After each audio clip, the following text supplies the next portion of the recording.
Everyone to this inaugural panel discussion on the future of the liberal arts at Dartmouth, What Lies Ahead. This panel is hosted by a distinguished member of the class of 1977, who's also a professor of mathematics, and equally important is the 18th president of Dartmouth College, Philip J. Hanlon. Well, stand up.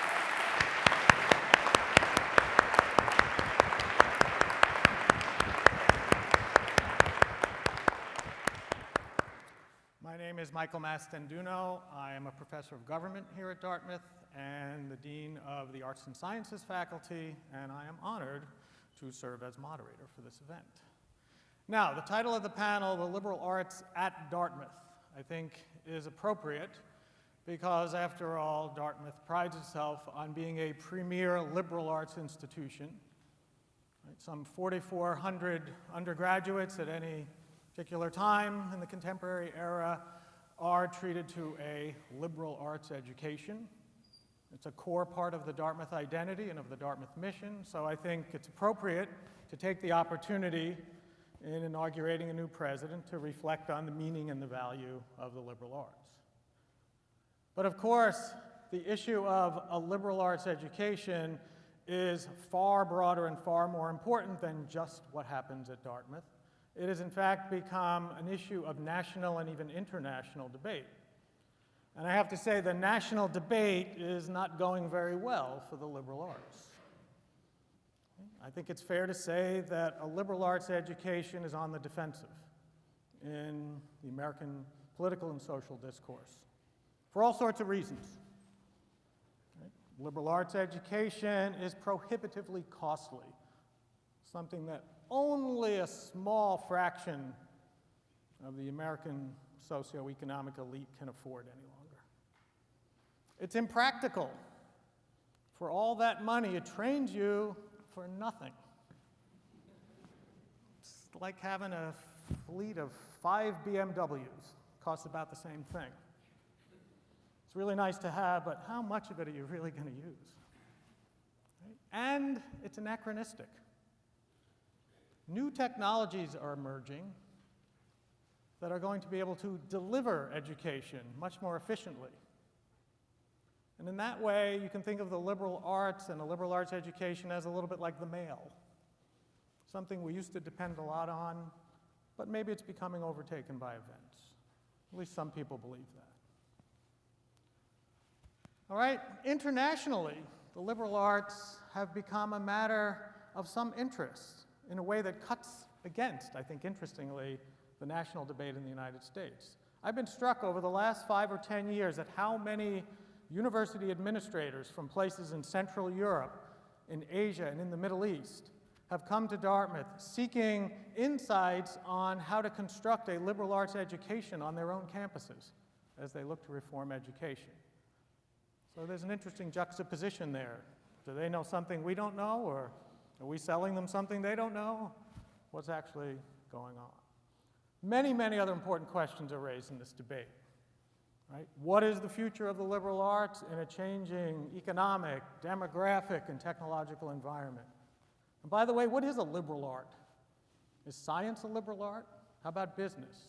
Are those part of the liberal arts? And what's the liberal arts education for? Why do you come here? Is it supposed to be a voyage of personal discovery, to get a better job, to become an ethical person, to become a leader, to think critically, all of the above? What is the meaning of this education we call a liberal arts education? Well, like any experienced professor, I am far better at asking questions than I am at answering them, and I plead guilty. But luckily, I have a distinguished panel here that's going to answer all of those questions and many more, including many of yours. Let me introduce them. We'll start with Leslie Butler, who's a professor of history and an intellectual leader in the study of intellectual history. Leslie has written on public intellectuals in the 19th century and how they reshaped public debate in the United States and Britain. She's currently working on a book on the suffragists.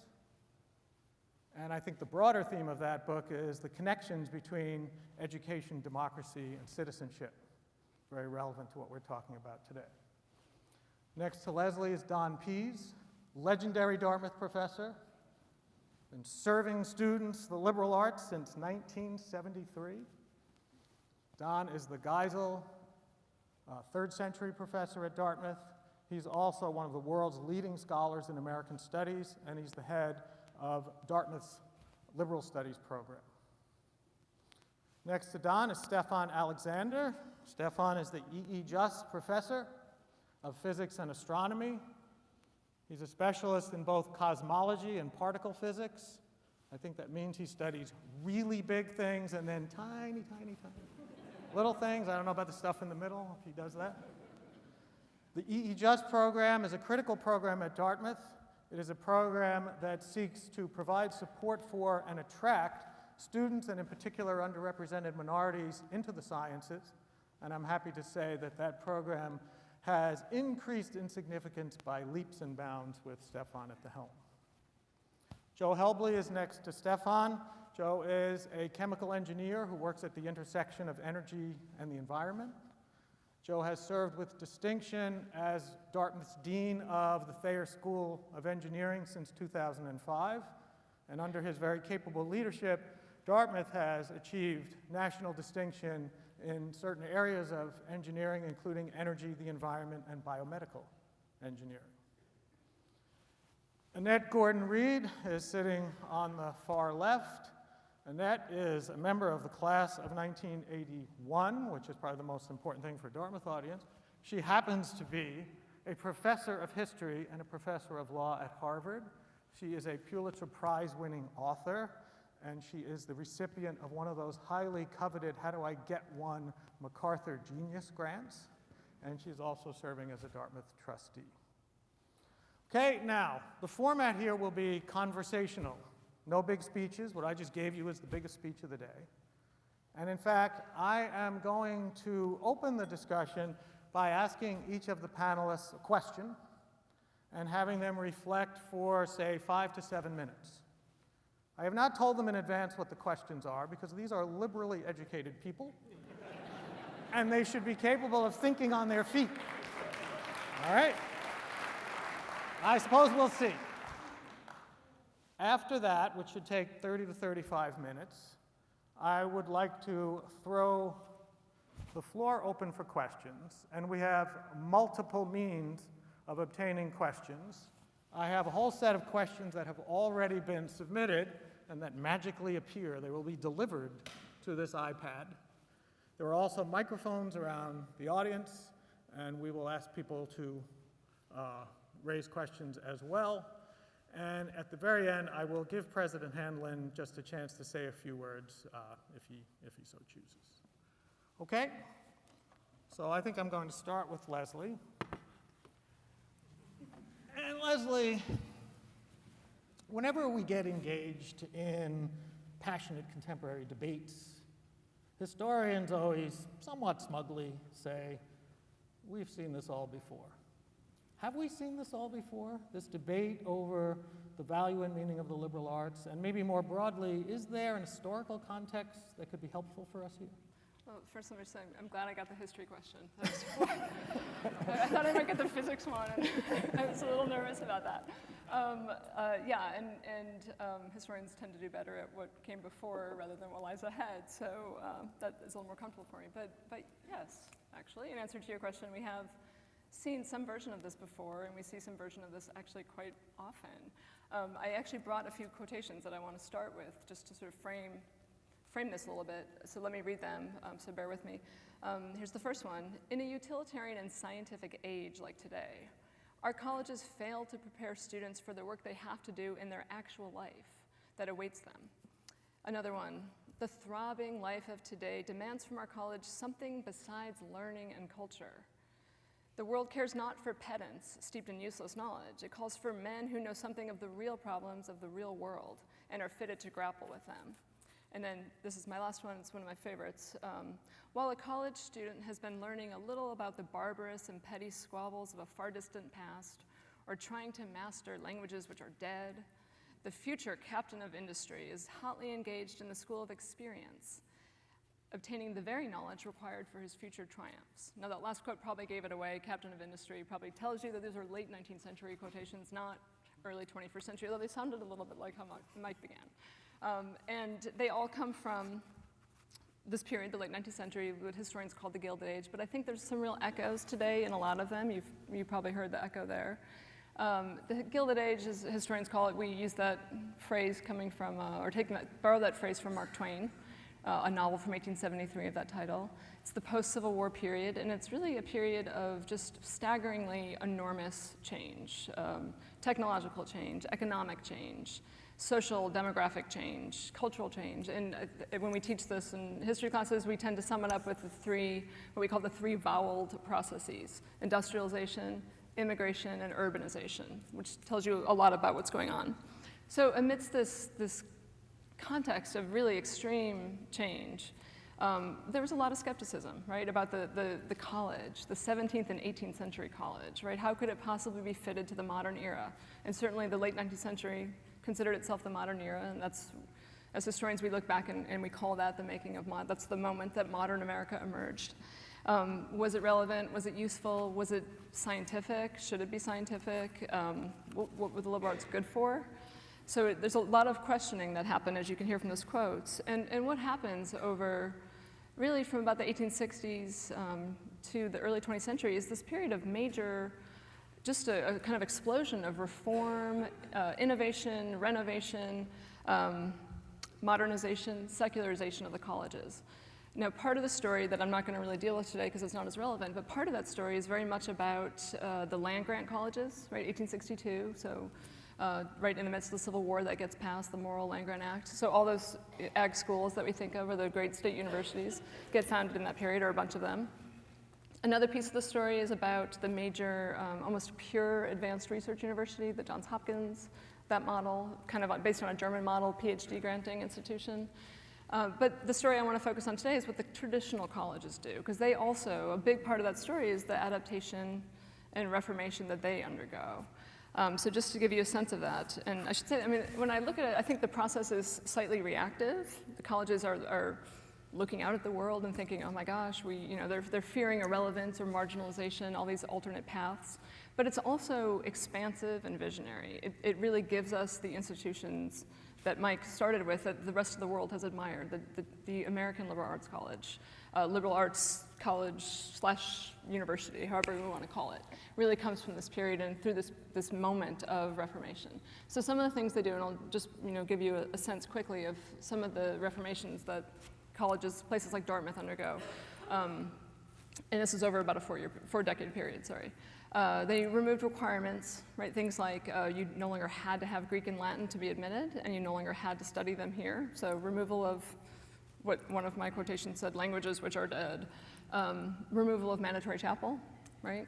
I'm sure the students would love to see that one come back, but yes, that one went away too. At different places, different time periods. The curriculum changed tremendously. So you had sort of the introduction of modern language, right? Modern languages studied, history was studied. And the really big story in some ways is this kind of catch-all umbrella piece of knowledge called moral philosophy. This was kind of the catch-all subject that all the senior class studied with the college president. They took a class with the college president called moral philosophy. That went away, and that splintered into all the disciplines that we know today, all the social science disciplines, which did not really exist prior to this moment as disciplines. So economics, political science, sociology, anthropology, all of those. Of course, the other big story is the physical and natural sciences, right, which get incorporated. I mean, there's a very clear sense on the part of colleges that the country needs science. That's absolutely important, both pure and applied, right? So they're looking at both these things. And I think we'll probably hear a lot more about this from the other panelists, but just to frame it in really big terms, at Dartmouth, you can think about something like the Chandler Scientific School, which is actually from the 1850s as kind of a standalone science school, but like a lot of other schools, Harvard had one, Yale had one as well, but it got fully absorbed in the college by the 1890s. It sort of comes in to be integrated. Similarly, Thayer, right, is a story from the 1870s, but it's going to become absorbed a little bit, integrated more carefully with the college. Tuck, School of Business, 1900. So this is all in this era, and Dartmouth is very much, in sort of the front of this vanguard of changing the liberal arts college to make it modern and new. Another big change is the concept of choice or election. You don't come and study the same thing everyone else studies anymore, right? You have a major. And with majors, the major system comes the elective system as well. That whole depth and breadth concept that we talk about at the liberal arts, right? You study, find your passion, burrow in on that, but along the way, make sure you have a kind of breadth of learning and breadth of knowledge that comes with that. So, but the big thing I just want to emphasize here is that while this is a really major period of change, places like Dartmouth, and say Yale and Princeton as well, schools like that, they don't throw the baby out with the bathwater, right? They don't go full on science research university or full on practical knowledge only. They really keep the core of something that's recognizable to us still, of the college. And so just bear with me, here's another quotation. So they're embracing new scientific knowledge, new ways of learning and knowing, addressing real problems of actual life, as the quotation said, but careful to maintain the core. So one of my absolute favorite reformers, who is a really big figure in my first book, so I have a real soft spot for him, he wrote, "The traditional liberal arts college, those colleges serve as a perpetual protest against the strong tendency to make all American culture hasty and superficial. They stand for a learning which makes no money, but helps to make men." And that's kind of a cliche, but I think it's significant that he's writing this, of course, amidst the Gilded Age, which is a period that's really quite famous for its dedication to making money and having lots of it. And the significant thing here is while they're undergoing this change, but yet staying true on some level to the old college, the early 20th century is going to see this major second thought on the part of a lot of those land-grant universities and pure research universities who start to realize, maybe we actually don't have the baby. Maybe we never had the baby. Maybe we threw it out with the bathwater. Maybe we're missing something. And so they start to kind of look again. And so here's just a quotation from this is an inauguration of an early 20th century president at a big university. "The residential liberal arts college can give a freedom of thought, a breadth of outlook, and a training for citizenship, which the professional schools in this country cannot equal." So it's really looking at the college. And what we see is a bunch of these schools, universities, starting to imitate and ape and kind of emulate places like Dartmouth, Yale, and Princeton for staying true. So if I have time for just the takeaway, which I try to give my students the takeaway, what's the point? Just real quickly, 3 points. One is that higher education, right, it's always in flux, it's always changing. Maybe you could say it's always in crisis. The crisis and the change come together. It is always changing, even though it has this reputation of being the most conservative of all institutions. And there is a truth to that as well, but it is always in flux. It does not look exactly like it did in any other period. Liberal arts institutions, I think, clearly exist in a culture, and they must be responsive to the needs and problems of that culture. That's without a doubt. It changes in response in every period, the Progressive Era, the Cold War, right, the modern university. So that's the second takeaway. The third one, however, is that as much as they're part of a culture, colleges tend to stay apart from the culture on some level as well. They don't give in fully to the culture's specific needs and problems, I think, because those needs and problems will not be tomorrow's needs and problems, right? I mean, they're always changing, and so you can't give over fully. So I think it's important to sort of think of it as this process of sort of culture, counterculture, or accommodation, resistance, and the importance of, not only thinking of specific knowledge to meet specific problems, but a kind of broader set of skills and, things that we like to talk about, sharpening the critical faculties of our students, nourishing the creative faculties, you might say, and encouraging the sort of independent thought and judgment and that sort of thing that will help them face the new challenges that we can't actually anticipate. I mean, we can try to anticipate, but we don't actually know what tomorrow brings. So those are my 3 takeaways. All right. Not bad. Thank you. Thank you.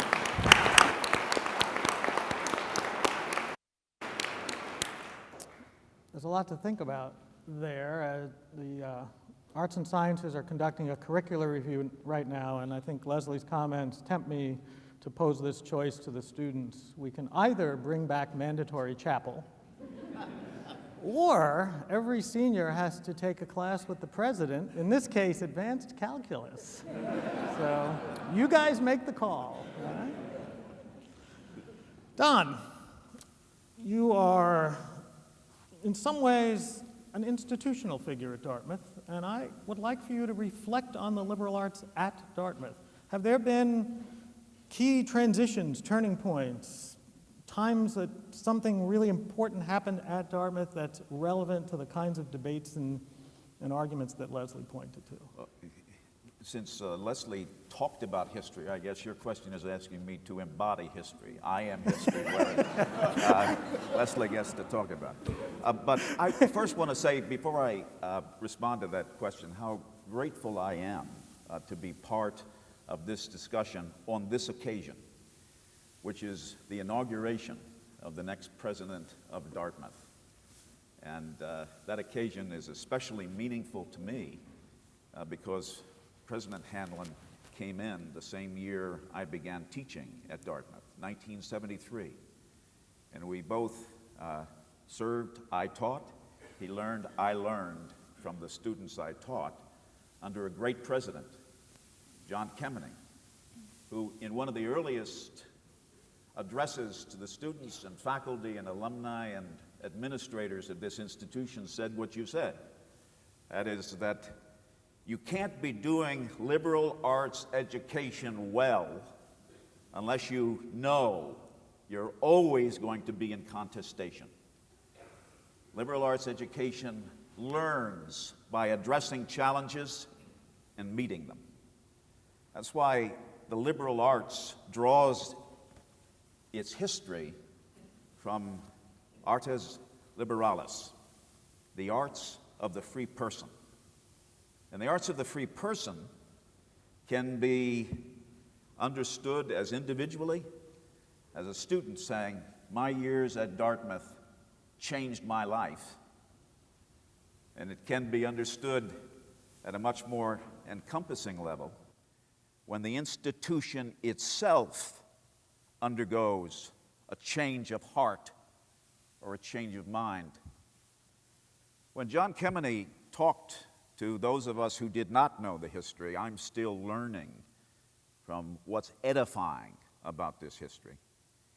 He mentioned his great predecessors, specifically William Jewett Tucker, who was the president who ended Chapel, by the way, if you want to thank a former president. He came in 1893, and he was the last of the great preacher presidents. But he came in 1893, and he said he wanted to remove an institution that had only 350 students, only 28 faculty, and was identified with a region and with a religious sect, and liberate it, both from its sectarianism and its regionalism. So Dartmouth grew from 350 to 1,067, from 28 faculty to 88 faculty. He added 11 buildings, and it was Tucker who decided that the students would no longer take the same curriculum. This man who emerged at precisely the moment you cited, the Gilded Age, when the United States was entering what for Dartmouth would be a long 20th century, from 1893 to the beginning of the 21st, on tomorrow's day. He demanded that students have a major as well as electives. And in order to signify that in the plant, he said, we're going to have intensive relation to one subject and broad acquaintance with a multitude of subjects. And I'm going to put a heating unit at the center of this institution to let you know what intensity means, or on bad days, what it might not mean. The heating was challenged even then. William Jewett Tucker was a president who felt that Dartmouth had to liberate itself from its own prior understanding of what it was and what it represented in order to become a world-class institution in the 20th century. Another great precursor, who was the embodiment of a transition, Keminey acknowledged him and revered him. was his immediate precursor, John Sloan Dickey, who decided he would memorialize William Jewett Tucker on this campus by inaugurating the Tucker Foundation in order to acknowledge the continuity between a once sectarian school and a great school of the liberal arts. John Sloan Dickey said, will sustain the best of Tucker's social gospel by adding to the competence of a major a sense of conscience that directs competence into leadership and judgment and something close to wisdom. In order to get students to experience that practically, he introduced the great issues to Dartmouth. If you want to practice the liberating arts, as he said, as he called them, I want you to do it by confronting the great problems of the day so you can begin to feel your capabilities translate themselves into forms of knowledge that can lead. When John Kemeny became president, he said that Dartmouth had to undergo a second liberation from sectarianism by becoming coeducational,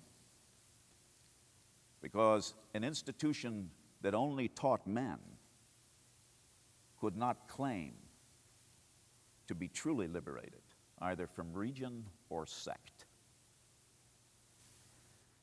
John Kemeny, in order to make it practicable for that change to transpire, developed the Dartmouth Plan, which made it possible for students on terms away from Dartmouth to translate the knowledge they'd received in the classroom into the way of practicing it outside of Dartmouth on their terms off, so that when they returned, they could share lived experience and transform the institution into an institution in which knowledge becomes a common good,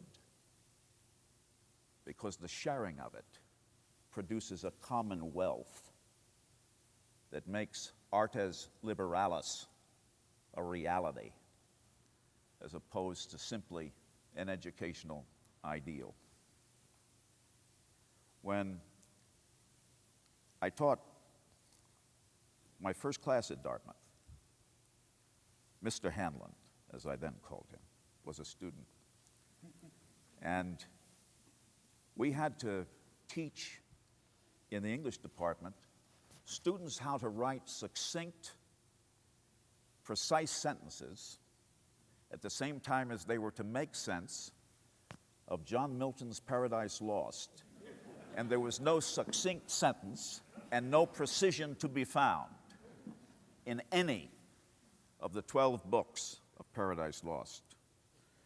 Mr. Hanlon one day observed to me that, I guess what we have to learn in this class, Professor Pease, is to learn how to write sentences that are precisely the opposite of John Milton's.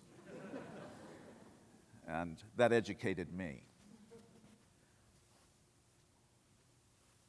When a Dartmouth student returns to the place she or he loves, in order to turn all that Dartmouth was and supremely is into the imagining of what it can be, that becomes a moment of true transition. And that becomes a moment of inaugural transformation. If I taught Mr. Hanlon how not to write like John Milton, I'm looking forward to President Hanlon teaching all of us how to let Paradise Lost become part of our past and the Paradise Regained become Dartmouth's future. I'm delighted to be part of this occasion.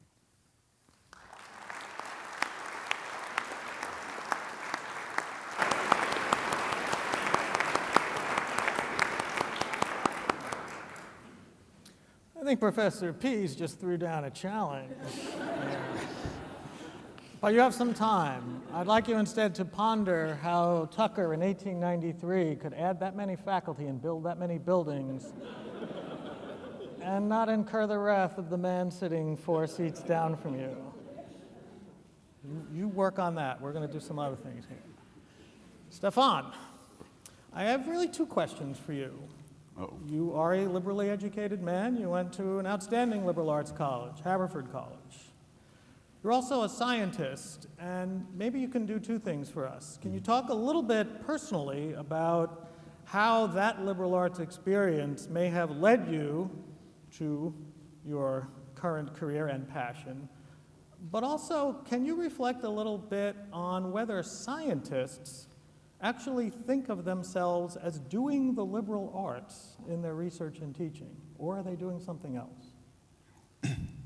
That's a tough question, but I will try my best to answer. Dear Dean, I gotta be nice.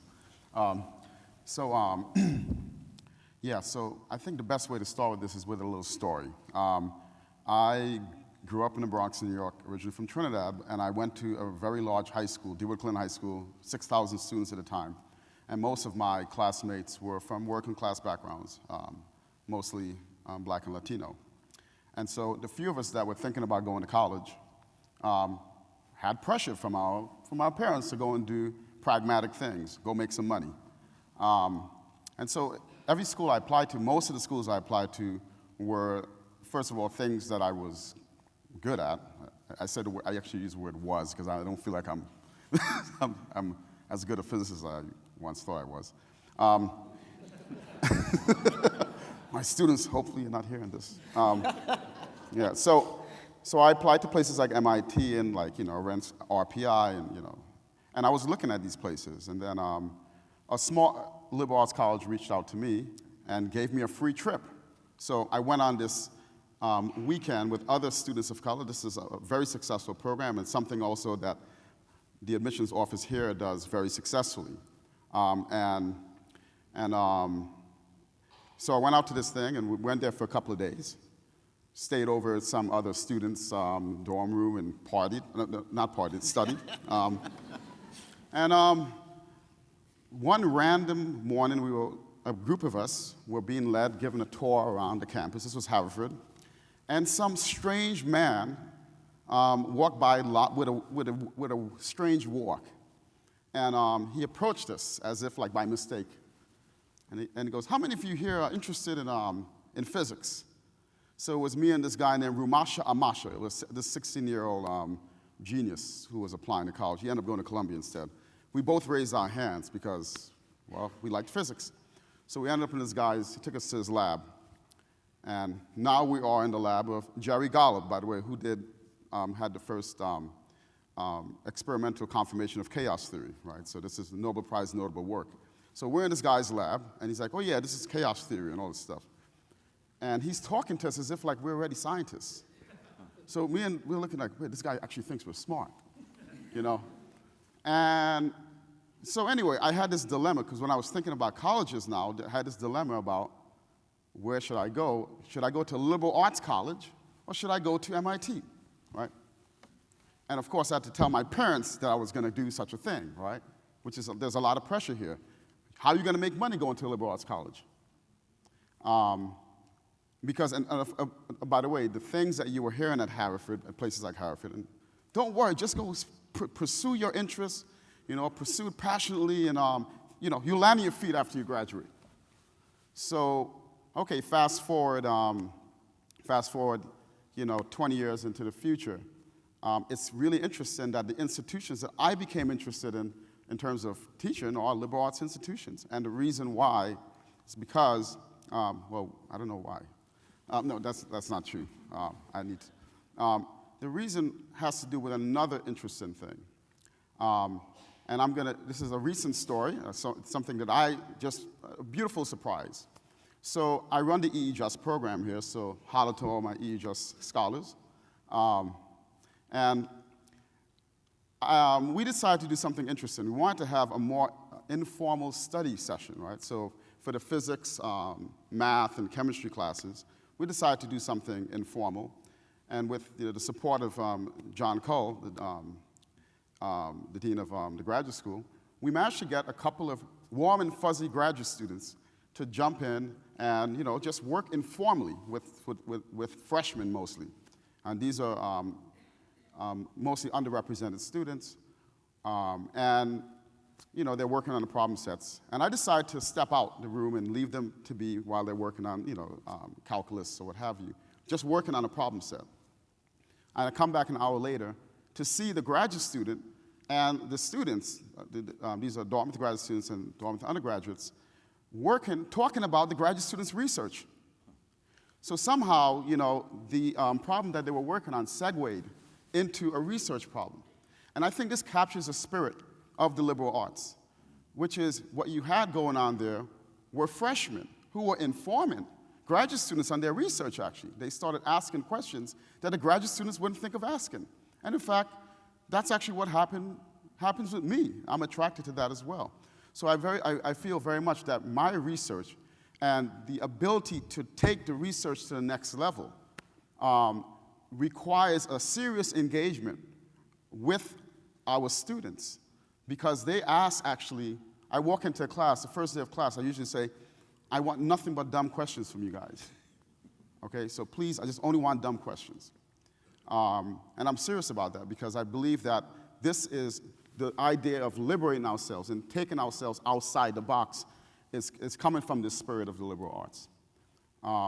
And an anecdote for that too, one final thing I will say is that one of my mentors, my great mentors, Leon Cooper, who won the Nobel Prize for superconductivity, he told me that the application. So application is very important. I think, and we'll have the dean of engineering tell us about that. So I'm not going to try to even go there. But it's kind of interesting, this interplay between the innovation that comes from the liberal arts, from that sort of introspection, and how it's related to the uncharted directions and the surprising directions that it may lead to for applications ultimately.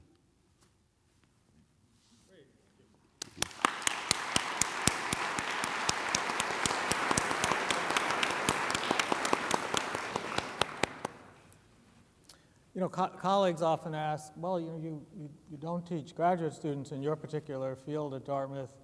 Where do you get these ideas, and can undergraduates actually help at that? And it's just striking how much help undergraduates are to faculty members in their own research at Dartmouth.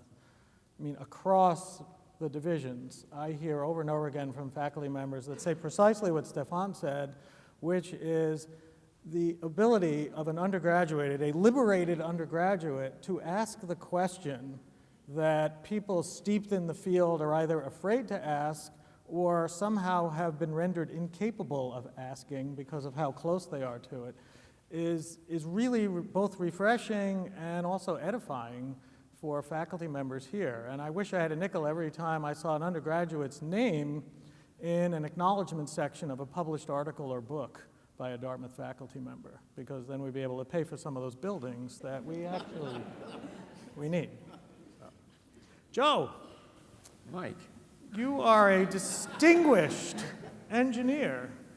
And because we're friends and because you two are a New York kind of guy and don't mind a little bluntness, could I ask, what are you doing on this panel? Isn't engineering like a technical, professional kind of thing? I'm tempted to give the glib answer. I was on my way to my lab, I made a wrong turn, I came through a door, and this is where I ended up. But thanks for the question, Mike. I think, and it is, kidding aside, an interesting and serious question that's worthy of some discussion. I think I did a little reading beforehand. I didn't pull quotes as Leslie did, but I was looking for terms that people use to describe engineering education and terms that people use to describe the value of a liberal arts education. And you find when engineering education is discussed in the media or in books, people use terms like training, whereas for the liberal arts, we talk about education. Engineering, we talk about pre-professional or vocational. The liberal arts, we talk about leadership. Engineering, we talk about focusing on a particular problem. The liberal arts, we say things like expanding your horizons, building your learning, building knowledge needed to thrive in a democracy, thrive in society. Leslie earlier spoke about the liberal arts being a training for citizenship, which the professional schools cannot provide. And, you know, I read this and I think about my experience here at Dartmouth and the approach to engineering and the liberal arts here at Dartmouth, and I have to say, I think this is flat out wrong. I don't think the goals are that separate. I don't think the approach is that separate. I don't think the mission is that distinctive or different.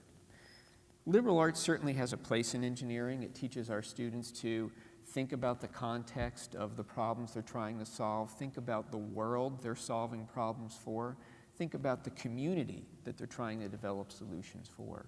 We pride ourselves on helping engineers learn that when you're posed with a problem, posed with a challenge, the immediate solution isn't necessarily an engineering solution, even if you are an engineer. You have to step back and ask, what's the broader problem that this community needs solved? What's the broader challenge that the world is facing that we're trying to address? And maybe it's a technology-based solution, maybe it's not. And I think a big part of that, certainly here at Dartmouth, comes from the broad exposure and the deep entrenchment in the liberal arts that engineering students have.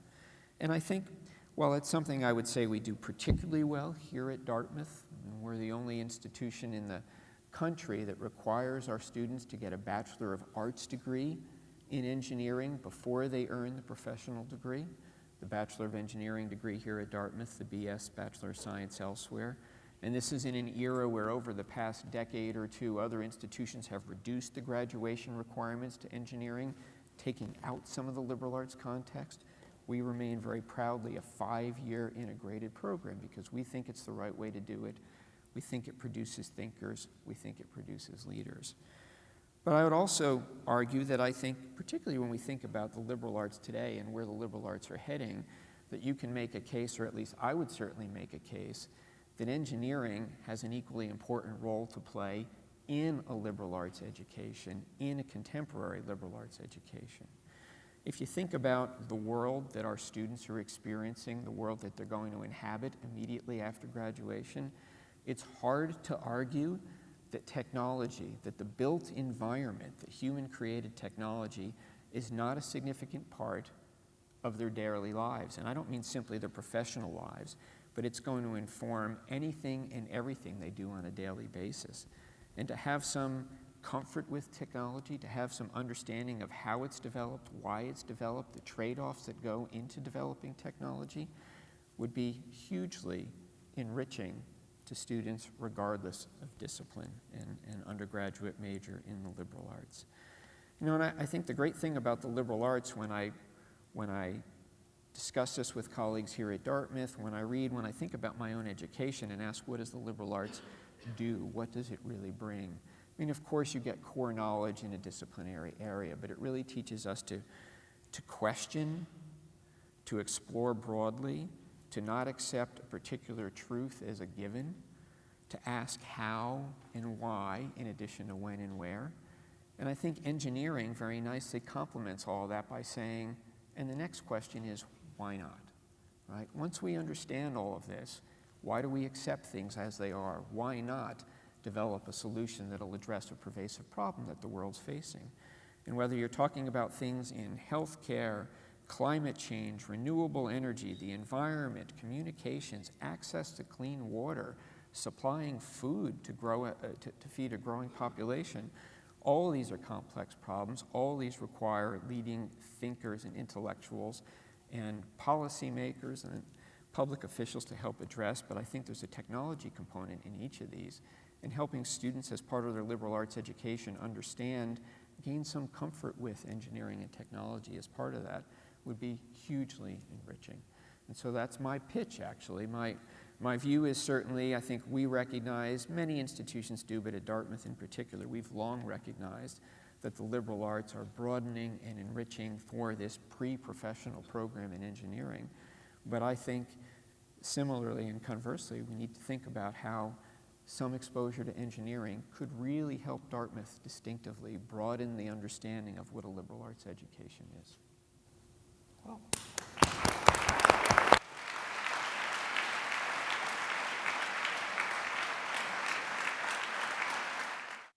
I must say, I'm really glad you took that wrong turn, Joe.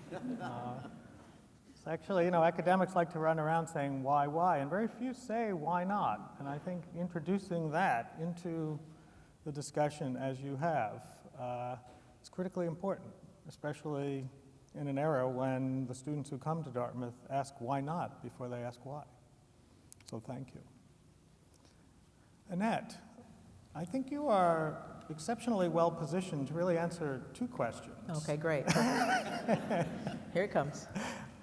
I mean, the first is you are the only panelist who actually experienced a liberal arts education at Dartmouth.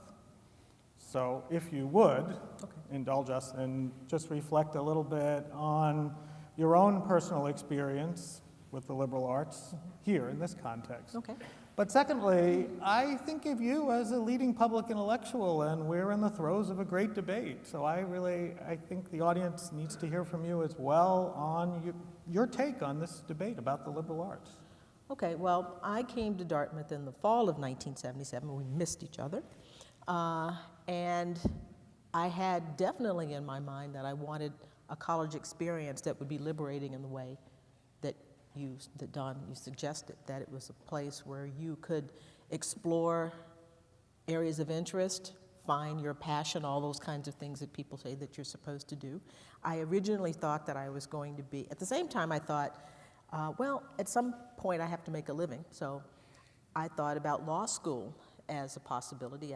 The notion of going off to New York and becoming the great American novelist, which had been #1 on the list, I thought, well, maybe that might not be so practical. Law school would be a thing to do, and so I came here thinking that I was going to be a government major. Everybody thinks that if you want to go to law school, you got to be an ecce major or a government major or whatever, but my love of history was always there, and I took classes in government, and I liked them, but I took classes in history too my freshman year, and I said, what's the point of coming here, being in this place, having this resource, Baker Library, if you don't do what it is that you love and something that you think is a natural part of you. So I switched. I decided as a freshman that I was going to be a history major, and I proceeded to take history classes, but I also proceeded to continue doing something that I'd loved to do even before I came to college, and that is read old newspapers, hang out in the stacks of libraries. I think a lot of the stuff that I'm doing today, I mean, granted, I learned a lot in my classes at Dartmouth, but there's something to be said for being away off into the, away from the world, from the hustle and bustle of the world, in a place where you can concentrate on reading and thinking, having your friends, doing those kinds of things as well. But for me, it was the perfect environment for me. The notion of being able to explore, to be liberated to do those kinds of things was what I was looking for, and so it was perfect for me in that regard. My professors were very helpful. My classmates, the kinds of discussions that you have in this environment where people are asking, why and why not, debating, contention, contesting things, all of those kinds of things were important to me. And so I took it for granted that that's what education was about. And one of the things that I've learned, and you stole a lot of what it was that I wanted to say, that I haven't understood the sort of separation that people have. It's called borrowing. Borrowing, no, historians would call it stealing, no. Anticipating, refining what I was going to say. But this idea that there are these separate categories and that your knowledge is, you have the knowledge that you learn over here, the knowledge you learn over there. But so many of the things that I learned could be applied in lots of different fields. Problem solving, issue spotting, all those kinds of things we do in all of these professions. And so I really think that people who have a well-rounded liberal education, liberal arts education, can do lots of different things. There are technical things that you have to learn, math and so forth, but the notion that you can't, that we're not doing the same things, that this problem of critical thinking is sort of confined to one area is wrong. So I think that this was a place, the environment was conducive to it, quiet. Some people might have said too quiet. The resources that were available, teachers who were available, it was a wonderful place for me. It was liberating to me in that sense, and it's sort of set me up for all of the things that I've been able to do. As a public intellectual, I suppose I'm sort of engaged in this issue because I was very honored to be asked on the National Commission on the Humanities by the American Academy of Arts and Sciences, decided to do, to set up this commission. They were asked by members of Congress and the Senate as well, bipartisan effort to try to make the case for the liberal arts. I mean, STEM has made its case and is winning its case, but wanted to say, not defensively, because I do think you're right, there is some defensiveness on this part, but we wanted to do something that suggested not just, you know, STEM isn't important, look at us, but to say that it's part, it should all be together. And we met over a course of 2 years in various places, San Francisco, Chicago, and Washington, and once in New York. Presidents of universities, actors, John Lithgow, who's at Dartmouth quite a bit, and George Lucas, who, by the way, was one of the most dedicated, showed up at every meeting, stayed from the beginning and the end. You'd think somebody like that has other things to do, but he's very, very focused on education, and this is very, very important to him. And we came out with a report, The Heart of the Matter, that was released recently, and the idea was to get not just the federal government involved, but state humanities councils, and we went to all the various regions and met with people who were very, very excited about this. And so even though there's not anything to be defensive about, because the wellspring of good faith, of support that we got in so many different areas suggests a lot of people understand this, that they understand that it has to be both things that we're doing. And that's why people are coming from all over the world to places like this to say, look, we've focused on the technical side of it, but we understand it has to be all of it. So we've had a good response. I just got an email today to say that lots of people have been doing fundraising on the basis of that report. It's gotten people really, really excited, people who understand that you need all of it, technical side, the humanities, the arts, all together. So it sort of struck me as odd, as I said before, that we should come to a point where we have to make this case, because it's so obvious to me that, you know, this is the core of civilization, and that engineering, math, all of those things I think are part of the liberal arts as well, the sort of questioning spirit that it requires. And so I'm just grateful and very thankful that I was able to be here and to be away from it all. Stanford was the second choice, but Stanford was too big. This was small. This was just right. It was just right as an experience for me.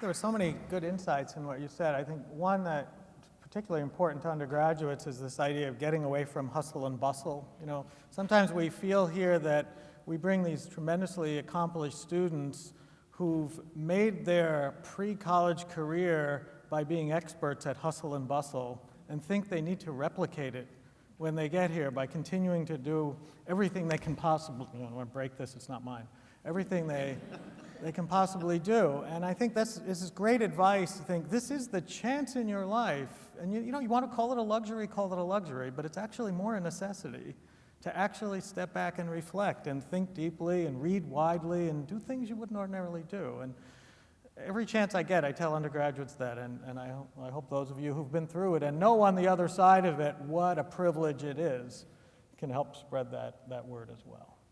Well, first, let's thank all the panelists for opening this up.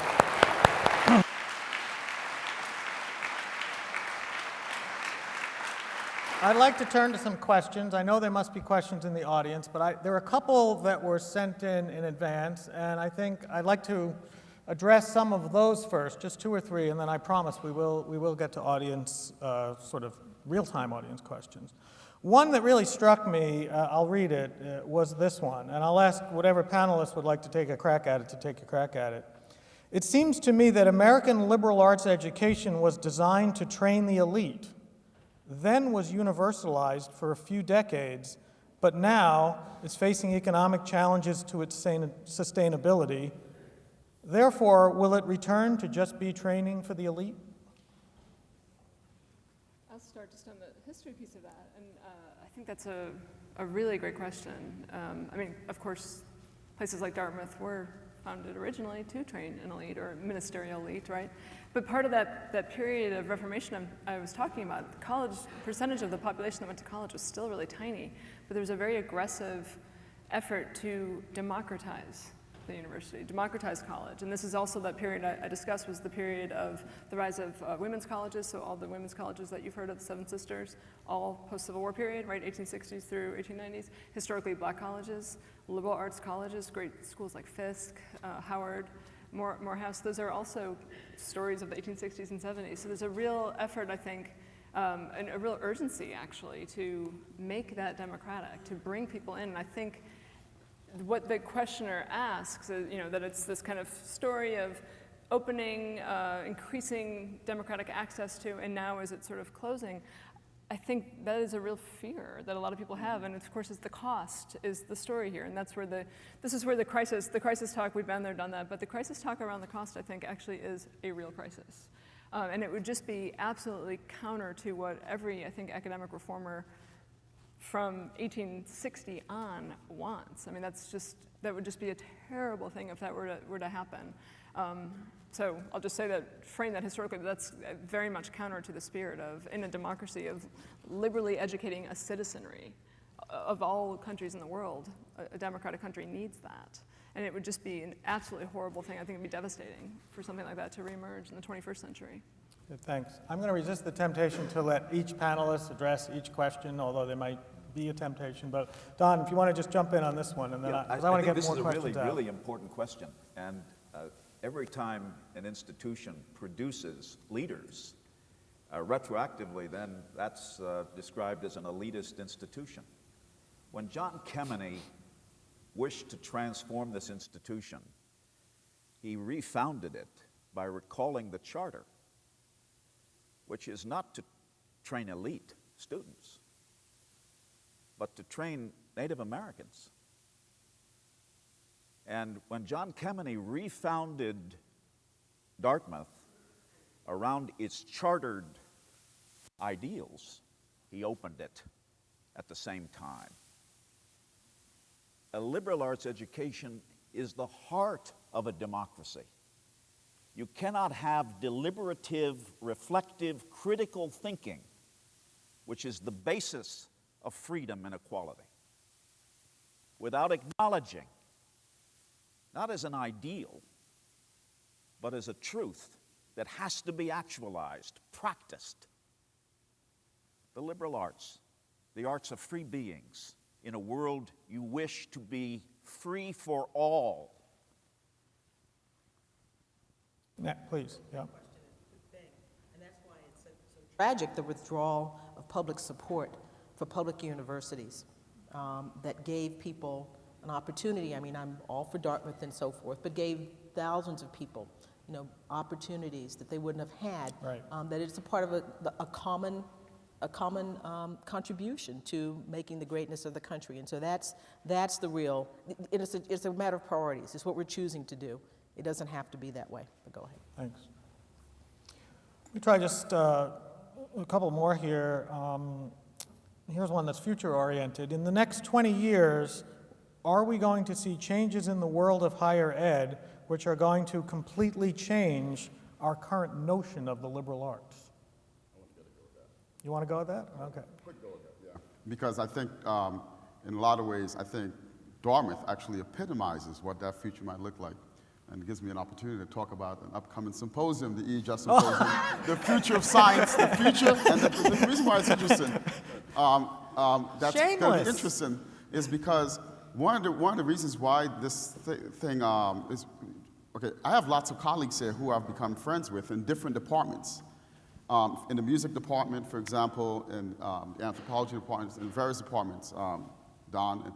And a lot of those friendships come about because we end up talking, we end up having crosstalks, and those things end up becoming projects. So for example, me and Mike Casey, the former chair of the computer science department, we're thinking about quantum physics and music, okay? It sounds weird, right? But in a lot of ways, I think in the next 20 years, that's gonna be common ground. Because, science is not over yet, right? There's a lot of crap things we don't know yet. And it might be related to music, for example. It might be related to something we have no idea it should be. So I think the next 20 years, we're kind of pitted for those, to lead in those next 20 years. Joe, I'm tempted to. And I think, just briefly, although I'm going to keep coming back to the role I think engineering might play in a broadened view of what the liberal arts represents, I think we have an opportunity to talk more about the outward focus, the opportunity for an outward focus of a liberal arts education. We here in this campus, on this stage, come back over and over again to this notion that the world's problems are our problems, and we should be educating our students, preparing them to go off and be leaders in tackling these problems. And I think if the focus of a liberal arts education is how you build the knowledge, build the awareness, build the education, and build the skills, and skills are not a bad word here, to go out and build your career, dedicate your life towards tackling those problems, facing those challenges, I think that's a very powerful message. And I will, of course, say I think engineering has a role to play in that. You've convinced me. Questions? Please, there's a microphone. Let's see, right over here, please. Yep. Mia Lorman, class of '84. 2 days ago, I was at the New York Times symposium on technology, education, et cetera. I wanted to hear from the Kool-Aid drinkers, as I might refer to them, about what changes were being considered due to MOOCs, Coursera, Khan Academy, et cetera, et cetera, et cetera. One of my favorite pieces of it at the end was the undergraduate student who happened to be at MIT, who first took the MIT X, did some really interesting things. He's an interesting person. But now he's at MIT, and he was asked, so which one? And of course, an education is far more than a bunch of courses. How do we respond to the Kool-Aid drinkers?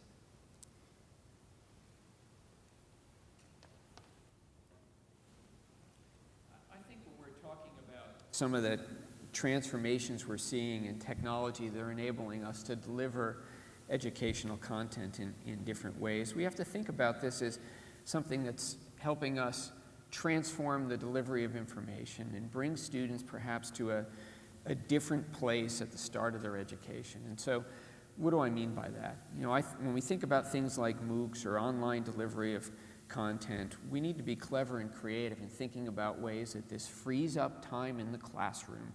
And so we can do what we really do best, the one-on-one engagement with the student, questioning face-to-face around, in my world, in Stefan's world, around an experiment, around a question, around a piece of equipment that you're trying to diagnose, around a problem you're trying to solve.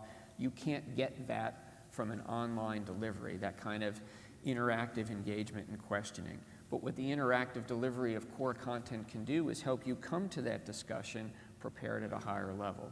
What it would also enable us to do, perhaps, is draw on content from elsewhere to provide lectures that are covering broader material, broader ranging. Maybe we could, rather than flying someone in person, deliver 1 or 2 lectures from an expert in the world who's a leading teacher in a particular field, as a way of augmenting what we do in the classroom.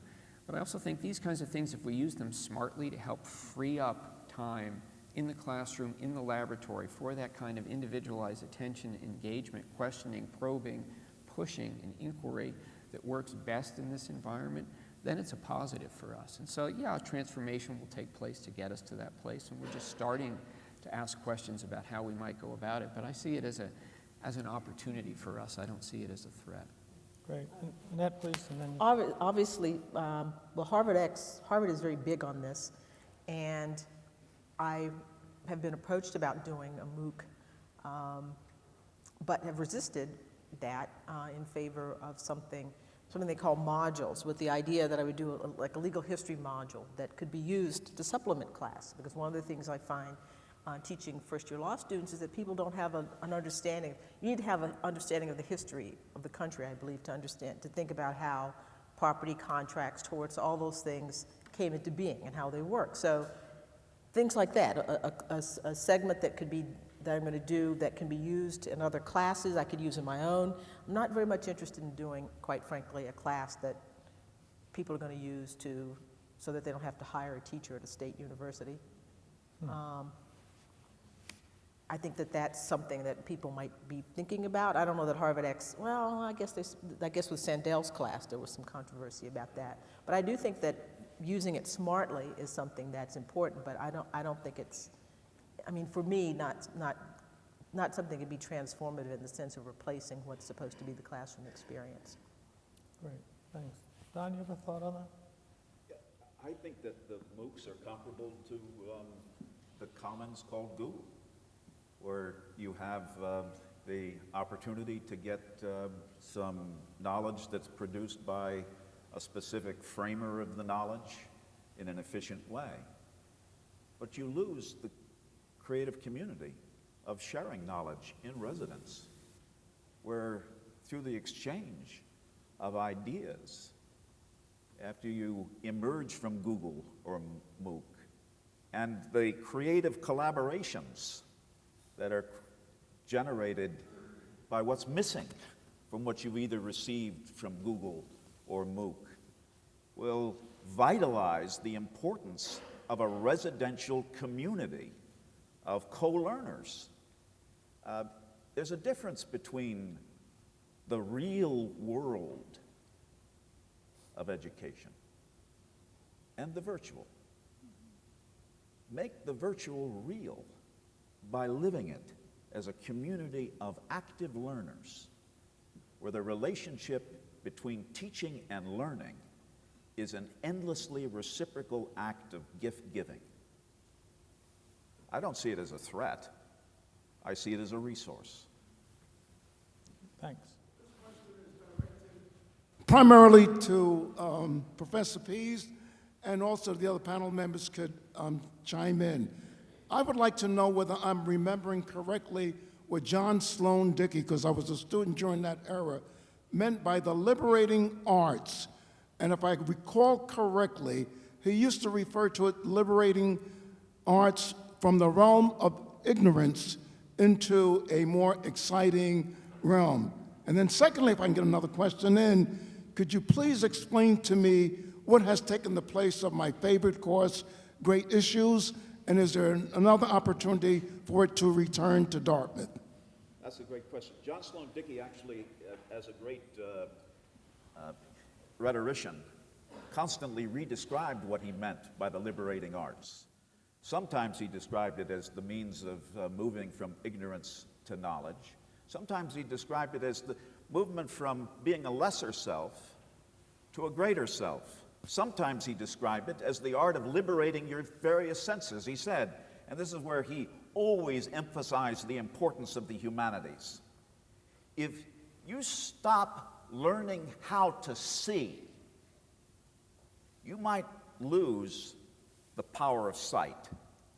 If your imagination isn't educated by, say, an art historian in how to regard with patience the most nuanced of movements of a line across a canvas, or if you don't learn the art of listening or the art of patiently deliberating, not turning it into a Twitter line, but patiently deliberating over a passage by Shakespeare or Melville or, yes, even John Milton, you're going to lose the capacity to listen each other into free speech. What's taken the place of the great issues course is the great issue Dartmouth presently is, and that I look forward to seeing inaugurated into a new reality over the next decade. Dale. First of all, my congratulations for the panel for providing 6 distinctly different good examples of rhetoric, not in the sense that sometimes people use of saying, oh, that's rhetorical, but in the sense of being persuasive about what the liberal arts are. Now, if I'm being flattering, that's because I'm going to say something else and ask a question. And the question is this. We talk, and Mike raised this in the beginning, about global Dartmouth, but except for a few attenuated things stated, we haven't heard much about the liberal arts internationally. Since I'm kind of engaged in the Middle East and parts of Europe for that, I've got this question. If I use the term liberal arts in Western or Eastern Europe, it's often bemusement unless I explain what I'm talking about. And as for the Middle East, even if English speaking on an Arabic background, but the same problem I have in Israel, it's mere puzzlement. And the best I can do in translation into whatever language I know that I'm using is to say, as a few of you have, critical thinking. And then when I'm pushed in a way that people would, as Andrew Carnegie would have been in the 1890s at the Philadelphia Typewriter School, where he said, as our first speaker was saying, he said, I'm so glad I'm speaking to you because you're learning something useful, typing in shorthand, and not the useless dead languages or anything else. But he became, big on that later on. The best I can do in places like Kuwait, where we have a program, and elsewhere, is to say, what we're trying to do with critical thinking is give you an idea of how you can reach the challenges that you're going to be facing in 20 or 30 years where you don't know what the world's going to look like. And when I speak to parents in Kuwait, I say, did you ever imagine this sort of thing before? Or it works better in Bulgaria and Azerbaijan, where you say, did you ever imagine that you'd be talking with an American about these sorts of things when you were of school age? Why aren't we hearing too much from this very distinguished panel, there goes the flattery again, about how the liberal arts are perceived internationally? Well, we'll try and give him a shot at it. Let's do that. Okay. I was actually, thanks for asking that question. I did my first postdoc at Imperial College, which is a technical place. Spent a couple of years out there. And, it's very interesting because a lot of my colleagues were aware of, and this was in 2000. What I find interesting now is that I just got back from Geneva. I was at the Large Hadron Collider. And, and I gave a talk. I gave a seminar. And, of course, here's this Dartmouth professor giving a seminar at the Large Hadron Collider. Most of my colleagues in the audience were from technical universities around Europe. And let's say that my style in giving that talk was very different than what they expected. But after spending a whole week there, and they pretty much took my head off and fed it back to me. But it was good, though. It was good. I mean, it turned out to be a really good thing. So I made us look good. But my point was that after subsequent days, some of those very people came up to me and said, you actually got me thinking about something really interesting. Can we talk some more? And I think that, again, this thing I was speaking about earlier on, why not ask that question? And being comfortable with doing that is, I think, something that people are starting to perceive differently at, places like CERN, from my personal experience. That's a very specific answer, though, so I'm not speaking generally. Joe?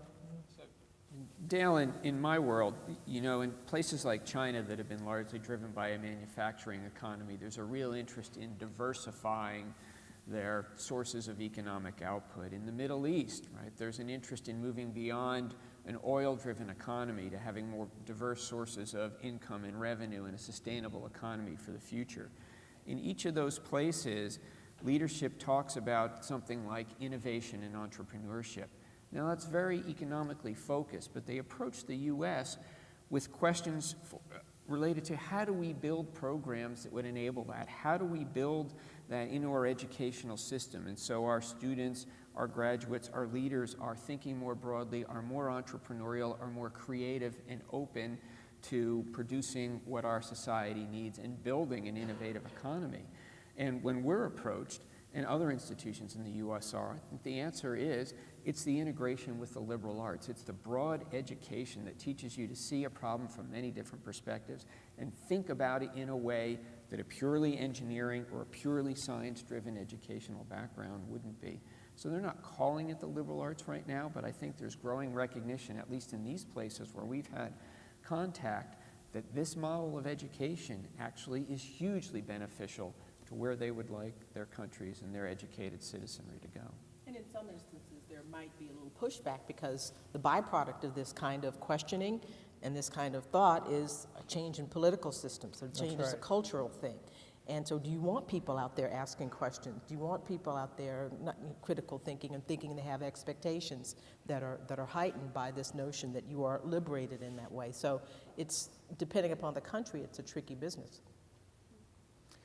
One of the disadvantages of this technology is that I can't in good conscience ignore the text messages that the event planners are throwing at me, telling me that it's time to wrap up. So first, what I'd like to do is thank our panelists for a terrific discussion.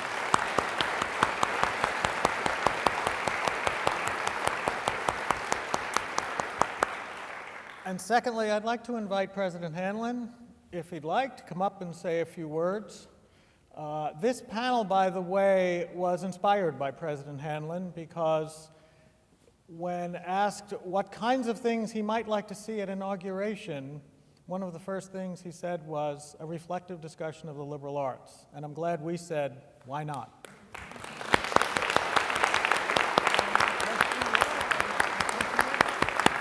Yes, I do have a question for you. I think it's only fair that since I asked everyone a put-you-on-the-spot question, I ask the same of President Hanlon. Now, I have two options here. There's a question here that came from the audience that I didn't think anyone on the panel would want to answer. It is the following. Could you please name the 18 members of the Weloxet section? In reverse order, starting with number 18. And that's like writing your name on the SAT. That one's an easy one. That one I can get. So one of the phenomena that happens when you get to my position is you get media training. And one of the first things you learn in media training is to answer not the question you were asked, but the question you wish you were asked. And so, Dean Macedono, I'm going to tell you why I thought this was such a stimulating panel. Thank you very much. So I would say this was an inspiring and thought-provoking way to start the inauguration activities, and I also want to thank all of the panelists. Speaking of Leslie's comments, I believe we are in another period like the Gilded Age of just profound change in the external environment in which higher education is working. I think more so than we've really seen, perhaps in the 1960s was late 60s was another period, but since the Gilded Age, I don't think we've seen anything quite like this transformation outside higher education. I think Don Pease's comments about were really informative and helpful about how we have actually transformed the delivery of the liberal arts over a period of time. And so we can do that again. We can rethink in the view of the external context and how we're going to make impact on the world through our graduates. How do we need to train them? But I also think that all of the panelists talked about what are the enduring objectives of the liberal arts. And that's what's really important, not how we deliver it, but what are we trying to achieve? And it's all about the capability of mind, the flexibility of mind. Stefan talked about the questioning mind, about how students were questioning the PhD graduate students about their research. Annette talked about critical thinking. Joe talked about, I'll call it the creative mind, not only analyzing what the issues are, but then going the next step. How are we going to create a solution to those? And I would just say in conclusion that I agree with Mike. There is a national debate on this topic, but I would say there is no debate in my mind. I think the liberal arts are more important today than they have ever been. So thank you all for coming.